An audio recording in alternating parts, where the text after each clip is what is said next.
Thank you, Commander. Ladies and gentlemen, distinguished guests, fellow veterans, and especially veterans of the war in Vietnam, it is indeed a tremendous honor for me to deliver this speech dedicated to the memories of the courageous men and women in uniform who have both served and died in the service of our country. Today we are specifically focusing on those that gave their lives during the Vietnam conflict. There are many things I could say today, but because I was only a young child, a middle school student at the time of the Vietnam War, I believe any words I penned myself would ring hollow compared to the words of some whom I know and have learned from while serving in the military, and whom I even know personally that served as prisoners of war during Vietnam. And they returned home from that war bearing the physical and emotional scars that many from the Vietnam conflict share. These respected men could not be with us here today, so in honor and with deep respect, I would like to share with you a few of their thoughts. These warriors and Vietnam War prisoners of war have helped shape my life personally, both as a fellow warrior and as a fellow citizen of our great nation, the United States of America. Their memories and thoughts of those who paid the ultimate sacrifice seem to me to bring more honor to our fallen comrades on this hallowed occasion. To begin with, I want to share with you 3 words that all who have served in the military have heard and understand: duty, honor, country. Duty, honor, country. Duty, honor, and country. These 3 hallowed words are the motto of the United States Military Academy. General Douglas MacArthur said that they were words that build character and help us to understand our roles as custodians of our nation's defense. And he was right. Today, on this memorable and prestigious occasion, and in dedication to all those souls that have bravely served and or died for our country, whom gave their very lives fighting for our liberties and freedom, I would like us to remember the 3 words in that motto: duty, honor, country. Today, as part of this service, it is our duty to honor those who died for our country during the Vietnam War. Duty, honor, country. Another great warrior was Admiral Stockdale, who was a prisoner of war in Vietnam for over 8 years.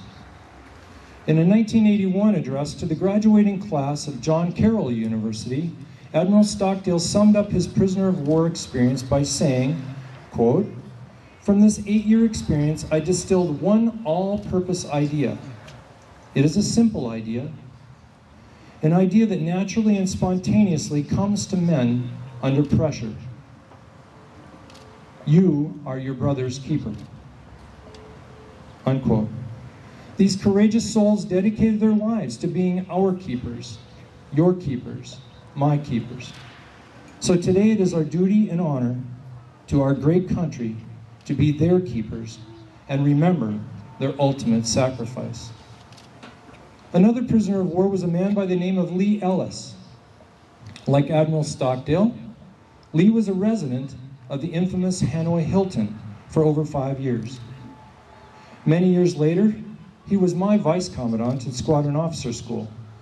Today, he is a leader, a mentor, and a personal friend who has taught me many things about living a courageous life based on integrity and honor.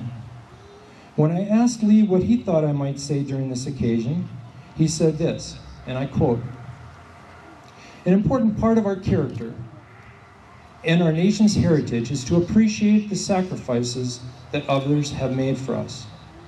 To appreciate those we lost, we need to reflect on the sacrifice that they have made." Like warriors throughout history, these men and women are listed on these walls, and they sacrificed it all. They gave up the good life we live here today. They gave up seeing their parents grow old and their children grow up. They gave up the legacy they could have lived. So today we want to ensure that their legacy as heroes of Vietnam lives on in honor. They are heroes of our country, and we must ensure that their legacy as defenders of our freedom is not lost in history. We remember them, and we remember their sacrifice and their devotion. The great English writer Tolkien said it so well in the renowned novel Return of the King. There is no freedom without sacrifice. There is no victory without loss. And there is no glory without suffering. We have our freedom because of the sacrifice of these courageous warriors. Their families, and indeed we all, have experienced loss because of their death. And through their suffering, they have brought honor to their families and to our country. They deserve all the glory and honor that we can give them in our remembrances, our love, and our prayers." Unquote. So today it is our duty and honor to these great warriors and to our great country to be their keepers and remember their ultimate sacrifice. As Tabitha Nielsen from West Memphis, Arkansas, a next-generation warrior, a 15-year-old Civil Air Patrol cadet, said after volunteering to help with the different shifts at the Moving Wall, quote, "The most important lesson she learned while serving at the wall was that no matter how long ago the war was then, their memories still need to be honored, for their memories live on. All gave some, but some gave all." Duty, honor, country. Duty, honor, country. Duty, honor, country. Before I close, I want to thank the veterans and the organizations that had the vision, put the plan together, and executed on that plan to make the vision come true to host this memorable and hallowed wall here in Almena in the great state of Wisconsin.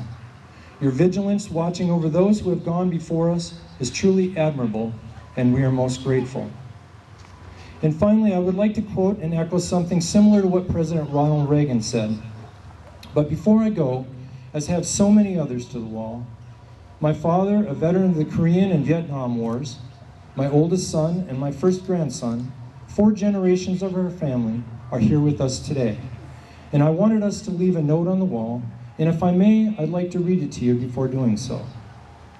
And we will put this note there before we leave.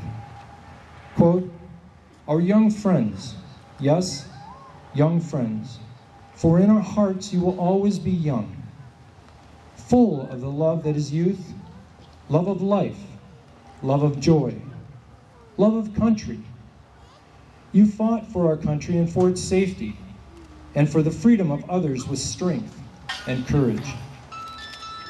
We love you for that. We honor you. And we have faith that as he does all his sacred children, the Lord will bless you and keep you. The Lord will make his face to shine upon you and give you peace, now and forevermore." Unquote. Remember, duty, honor, country. Thank you all, and God bless.